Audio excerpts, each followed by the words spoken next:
pagi Bapak Ibu, perkenalkan nama saya Evi Juliani Buru Prangin-Angin.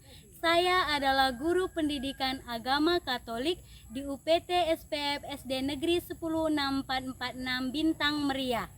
Saya adalah peserta PPG dalam jabatan batch 3 tahun 2025 di Sekolah Tinggi Pastoral Kateketik Santo Fransiskus Asisi Semarang. Nomor induk mahasiswa 25309521. Pada kesempatan hari ini, Jumat 10 Oktober 2025 akan menjalani ujian kinerja secara luring di UPT SPF SD Negeri 10646 Bintang Meriah dengan materi Salomo yang bijaksana kelas 5 SD dengan model pembelajaran PBL. Selamat mengikuti, Tuhan Yesus memberkati. Sok, Grok, telepon, Grok. Grok, Grok.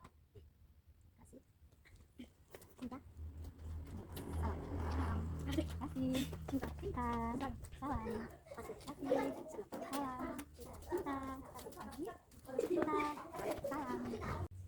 Selamat pagi anak-anak. Pagi ceria. Berdiri. Berdiri kepada ibu kita. Selamat pagi, Bu. Iya, selamat pagi. Silakan duduk. Apa kabar? Luar biasa. Yes. Asik. Iya, pada pertemuan kali ini kita kembali bertemu untuk belajar bersama, yaitu mempelajari pelajaran agama Katolik. Maka sebelum itu ada baiknya kita bersyukur dan memuji Tuhan. Maka kita mau berdoa dulu. Siapa yang bersedia membawa doa, anakku? Saya, Bu. Iya. Oke, ayo. Siapa yang bersedia? Ayo Elia ke depan bawa doanya, anakku.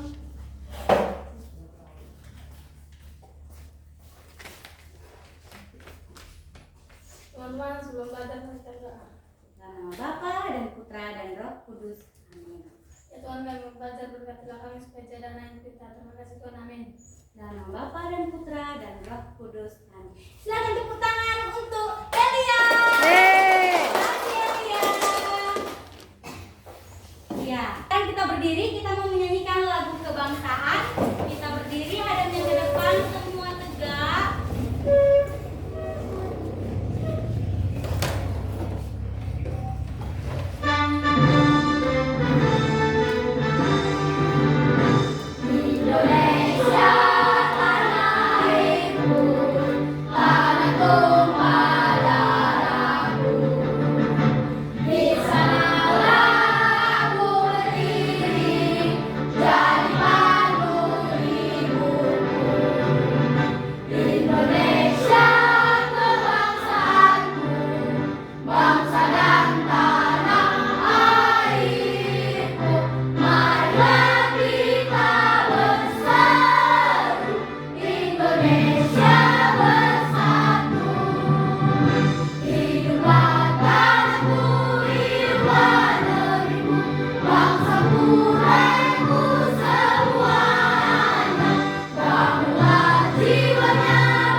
Baik.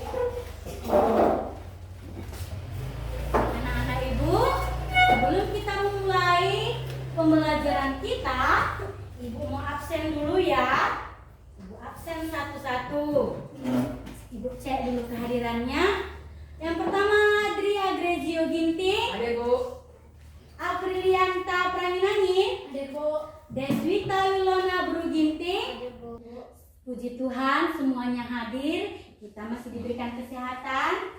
Oke, selanjutnya coba rapikan dulu bangkunya aku. Lihat dulu pakaian rapi dulu. Ya, baiklah. Sebelum kita memulai pembelajaran kita, Ibu ingatkan dulu. Apakah pelajaran kita minggu lalu? Siapa yang tahu angkat tangan? Saya, Coba Apri. Daud sang pemimpin, Bu. Daud sang pemimpin. Ya, tepuk tangan. Dia bercerita tentang apa?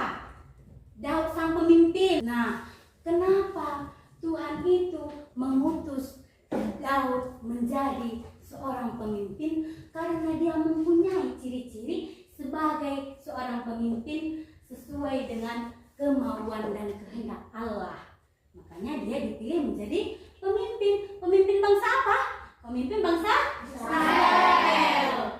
Nah, selain Daud sang pemimpin, ada lagi tokoh perjanjian lama yang lain. Nah, sebelum itu Ibu mau tanya dulu. Nah, pernahkah kamu dihadapkan pada suatu pilihan untuk mengambil keputusan? Pernah. Iya, pernah. Apa yang kamu lakukan jika kamu diminta untuk memilih keputusan yang benar itu? Angkat tangan. Saya, Bu. Oke, Gio. Apa Gio? Berdoa memohon hikmat dari Tuhan untuk membuat keputusan yang benar. Iya, berdoa memohon hikmat kepada Tuhan untuk meminta keputusan yang benar. Iya. Salut. Jempol. Salut. Iya. Mempelajari materi ini. Apa sih? Nah, adapun tujuan pembelajaran kita pada kesempatan ini adalah kita akan mampu mengenal salah satu tokoh perjanjian lama yang hadir dalam diri Salomo sebagai pemimpin yang bijaksana. Kemudian kita juga mampu meneladani sikap kebijaksanaan dari Salomo di dalam hidup kita sehari-hari. Nah, untuk itu, jadi pembelajaran kita hari ini yaitu mengenai salah satu tokoh perjanjian lama, yaitu Salomo yang bijaksana. Apa Naku? Salomo yang bijaksana. Iya, Salomo yang bijaksana. Nah, pada pembelajaran ini kita akan menggunakan model pembelajaran PBL. Apa itu PBL? Problem Based Learning. Artinya kita akan dihadapkan pada masalah-masalah yang akan kita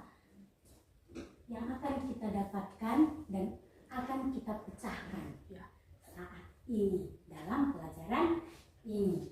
Nah, untuk itu Salomo yang bijaksana. Bijaksana, ya kan? Salomo adalah salah satu tokoh dalam kitab suci Perjanjian Lama.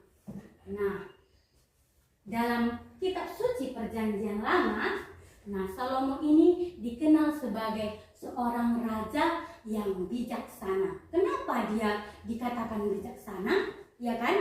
Kenapa dia dikatakan bijaksana? Nah, untuk memahami apa itu bijaksana,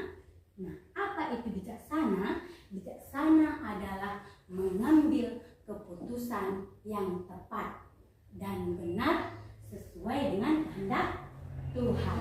Nah, untuk lebih dalam lagi kita mengetahui apa arti bijaksana, maka kita akan menonton video cerita tentang monyet dan buaya. Sebelum itu, ibu akan membagi kelompok. Nah, ibu membagi kelompok menjadi 3 kelompok. Nah, kelompok 1, kelompok 2, kelompok 3. Dari 3 kelompok ini harus menentukan ketua, siapa jadi penulisnya, siapa jadi moderatornya, pembicara. Nah, kemudian tentukan nama kelompoknya. Nama kelompoknya ini diambil dari nama-nama malaikat kita. Nah, coba tentukan. Kelompok 1, Gabriel. nama kelompoknya nama malaikat Gabriel. Ya, kelompok 2, malaikat Rafael. Kelompok 3, kelompok Mikael. Iya. Kelompok 1, kelompok Gabriel. Kelompok 2, kelompok Rafael. Kelompok 3, kelompok Mikael. Di dalam kelompok ada ketua, moderator, dan penulis. Salah satu nanti menuliskan dan masing-masing juga menuliskan, nanti dipresentasikan ke depan hasil diskusinya. Nah, mari kita saksikan videonya. Monyet dan buaya. Di pinggir sebuah sungai adalah seekor kera yang bersahabat dengan seekor buaya. Suatu ketika istri buaya yang sedang mengandung iri hati. Menurut kalian, si kera dan si kera ini pintar atau enggak? Pintar. Cerdas atau tidak? Cerdas. Ya kan? Nah, dari ini nanti Ibu akan memberikan LKPD, ya kan, lembaran LKPD. Coba lihat LKPD-nya, Nakku. Lihat LKPD-nya. Semua sudah Ibu bagi tadi kan? Sudah Ibu bagi satu persatu LKPD-nya. Nah, LKPD-nya sudah Ibu bagi. Ini, Rosida. Di situ ada pertanyaan. Nah, apa saja pertanyaannya? Ibu memberi waktu 15 menit. Ayo. Baik, sudah, Nakku? Sudah, Bu. Oke, sudah selesai? Sudah Sudah, selesai? Bu.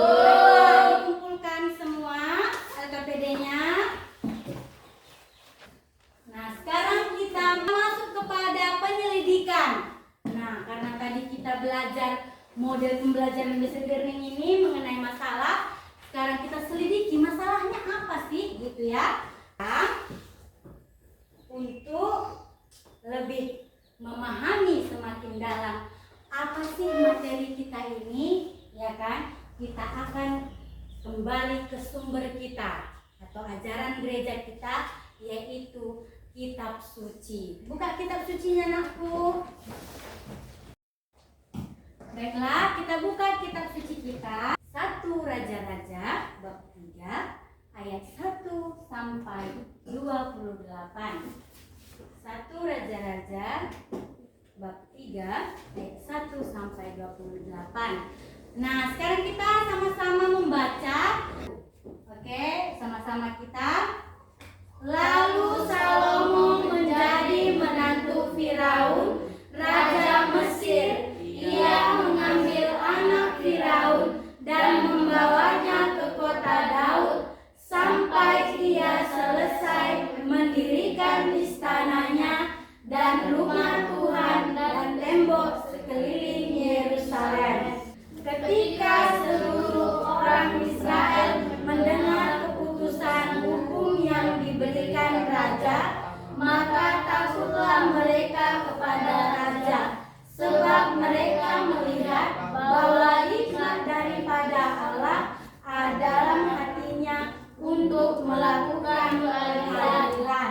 Demikianlah sabda Tuhan. Syukur kepada Allah. Ya, 1 Raja-Raja bab 3 ayat 1 sampai 28. Di mana dikisahkan bahwa Salomo meminta hikmat untuk memiliki sikap kebijaksanaan, sikap yang bijak dalam memimpin bangsanya, agar bangsanya mendapatkan keadilan. Nah, lebih mendalami mengenai kisah tentang Salomo yang bijaksana, kita mendengarkan dan melihat serta menyaksikan video berikut. Salomo, mintalah apa saja yang kau inginkan, aku akan mengabulkannya. Ayahku Daud hambamu adalah. Jangan bunuh anak itu. Berikan dia kepada ibu yang menginginkannya hidup, karena dialah ibunya.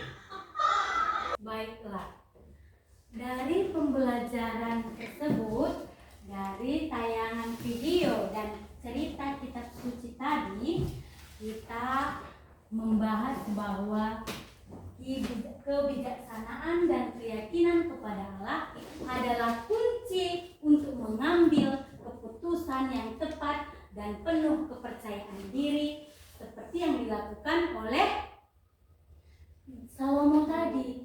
Yang terjadi, ibu yang memang benar-benar anaknya masih hidup memohon kepada tuannya yang adalah Salomo. Tuan, biarkan anak itu masih hidup, berikanlah dia kepada ibu itu. Dia rela memberikannya asalkan anaknya masih hidup. Biarkan itu. Salomo mengetahui, disitulah kebijaksanaan Salomo tampak melalui permintaan yang kepada Tuhan untuk memiliki hikmat menjadi seorang yang bijaksana.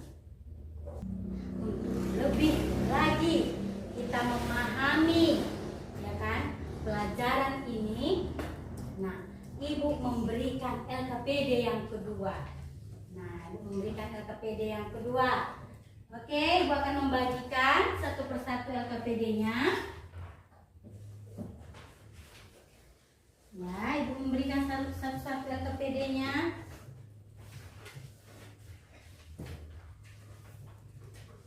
Di LKPD itu juga ada pertanyaan. Seberapa pahamkah kamu? Seberapa mengertikah kamu kisah dari Salomo yang bijaksana? Oke, ibu tentukan waktunya 15 menit. Sekarang bisa kerjakan.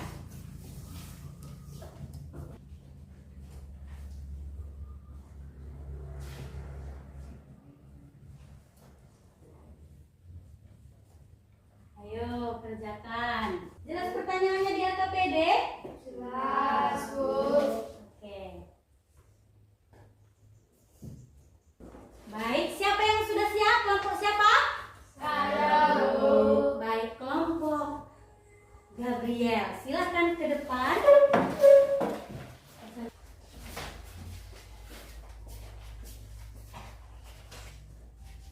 Kami dari kelompok Gabriel. Presentase hasil diskusi kami dari pembahasan kitab suci 1 Raja-Raja 3 ayat 1 sampai 28. Apa yang diminta Raja Salomo kepada Tuhan? Raja Salomo meminta pengertian dan hikmah. Apa janji Tuhan kepada Tuhan? Apa janji Tuhan kepada Salomo? Tuhan berjanji untuk memberikan yang tidak diminta Salomo, yaitu kekayaan, kemuliaan, serta usia yang panjang. Jawaban dan permintaan Salomo menunjukkan bahwa Salomo adalah orang yang sederhana, sekaligus telah memiliki hikmat dari Tuhan. 3. Apa yang Raja Salomo lakukan setelah mimpi bertemu dengan Tuhan di Gideon? Sekembalinya Yerusalem, berdiri Raja Salomo di hadapan tabut perjanjian Tuhan. Dipersembahkan korban-korban bakaran dan korban-korban keselamatan. Kemudian ia mengadakan perjamuan. Sesungguhnya dari bayi yang hidup tersebut, untuk menentukan ibu yang sesungguhnya dari bayi yang masih hidup tersebut, Raja Salomo memerintahkan prajuritnya untuk memenggal bayi yang masih hidup itu. Dan ketika itu, seorang ibu berkata agar memberi bayi yang masih hidup itu kepada ibu yang lain. Sehingga dari itulah Raja Salomo membuat keputusan bahwa ibu yang tidak rela jika bayinya yang masih hidup itu dipenggal adalah ibu yang sesungguhnya. 5. Carilah contoh orang yang bijaksana dalam menentukan persoalan. Ceritakanlah di dalam kelompokmu dengan hikmat Tuhan Salomo dan dapat menyelesaikan perkara-perkara hukum serta persoalan-persoalan yang dihadapi sebagai seorang raja. Sebagai contoh, Salomo dapat menyelesaikan pertengkaran dua perempuan yang perebutan baik. 1 Raja-Raja bab 3 ayat 16 sampai 28. Baiklah. Demikian hasil presentasi dari kelompok kami. Apabila ada pertanyaan, kami persilahkan. Ada pertanyaan? Baik, dari kelompok Mikael ya. Pertanyaan saya, Bu.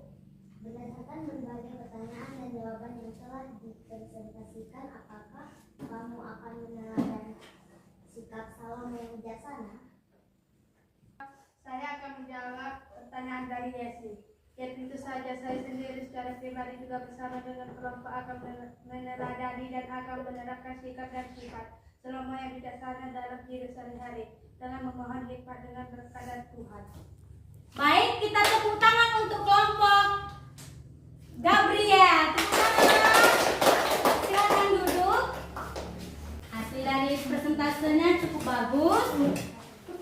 Tadi sudah sama-sama memberikan hasil diskusinya, yaitu bagaimana Salomo meminta hikmat kepada Tuhan untuk dapat mengambil keputusan dan memiliki sikap yang bijak dalam menentukan pilihan yang tepat, karena Salomo adalah pemimpin yang dipilih oleh Allah yang memiliki sifat yang rendah hati, sifat yang bijak. Maka dari itu perlu kita meneladaninya dan juga menerapkannya dalam kehidupan kita sehari-hari. Tepuk tangan untuk kita semua.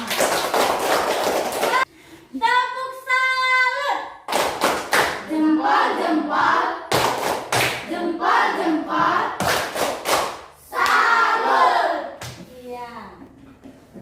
Nah, nanti di lembar LKPD-nya pada kelompok masing-masing itu membuat karya. Nah, sebagai hasil presentasi kamu, kamu juga harus membuat karya. Karya itu adalah berupa kata-kata bijak. Tulis dalam LKPD-nya. Berakit-rakit ke hulu, berenang-renang ke tepian.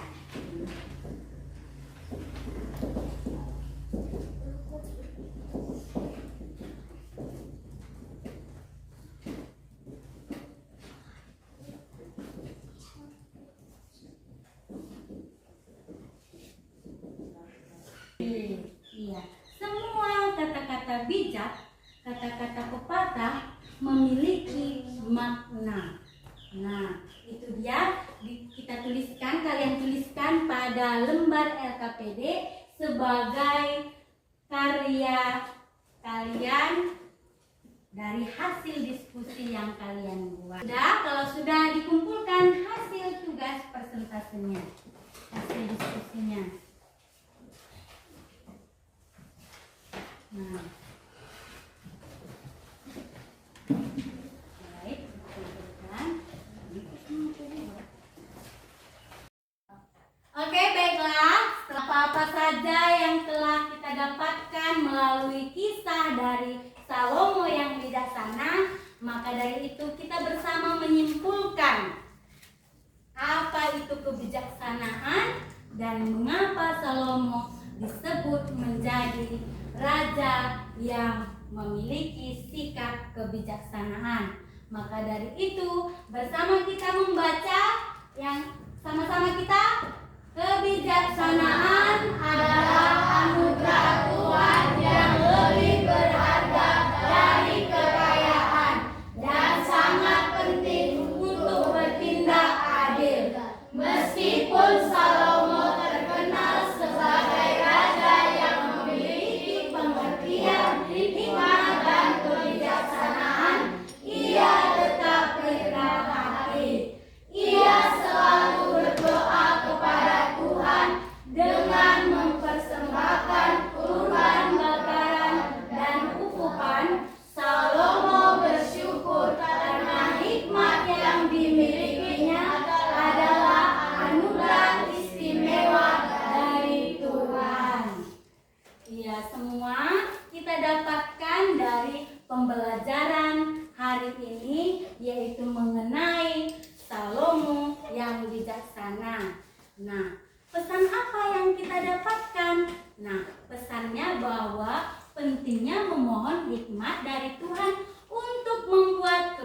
keputusan yang benar. Siapa lagi? Dan sekarang sebagai refleksi untuk kita dalam menerapkan kebijaksanaan dalam hidup kita sehari-hari, apakah kamu memahami pentingnya meminta hikmat kepada Tuhan untuk mengambil keputusan yang bijaksana setelah mempelajari kisah kebijaksanaan Salomo? Jawab? Ya. Oke. Berakhirlah pembelajaran kita pada hari ini. Sebagai tugas di rumah, kamu akan meringkas kisah kitab suci dari bacaan kitab suci yang diambil dari, coba catat tugasnya, menuliskan ringkasan dari kitab suci Ester 2 ayat 1 sampai 23.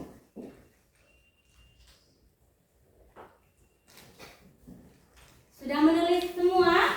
Jangan lupa untuk mengerjakannya. Terima kasih untuk menuliskan tugasnya. Terima kasih dan berakhirlah pembelajaran kita kali ini. Sebelum itu, Ibu dari pembahasan kita masih adakah yang kurang paham?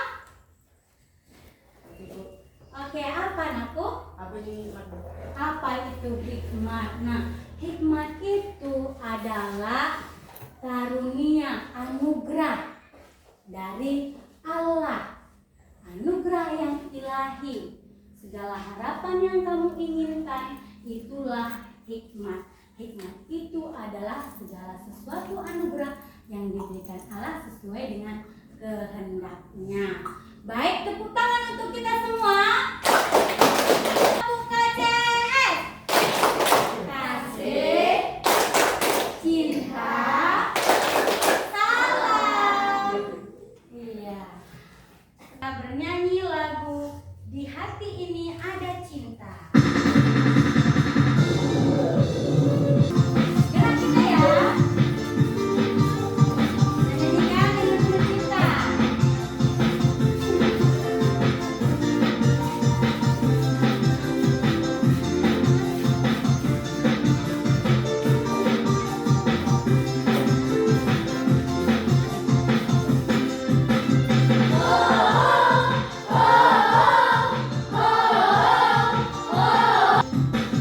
Di hati ini ada cinta, di mata ini ada cinta, di mulut ini ada cinta, di tangan ini ada cinta. Diri ke diri beri cinta, diri ke tangan beri cinta, geser sedikit beri cinta, beri cintanya. Putar-putar dari cinta, cinta Yesus yang kubagikan. Aku dan kamu ada cinta, cinta luar biasa. Sekarang semua susun bukunya.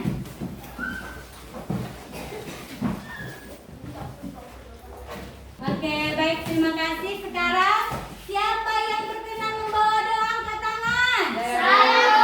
Baik, Kirana, silakan ke depan. Pimpin doa penutup kita.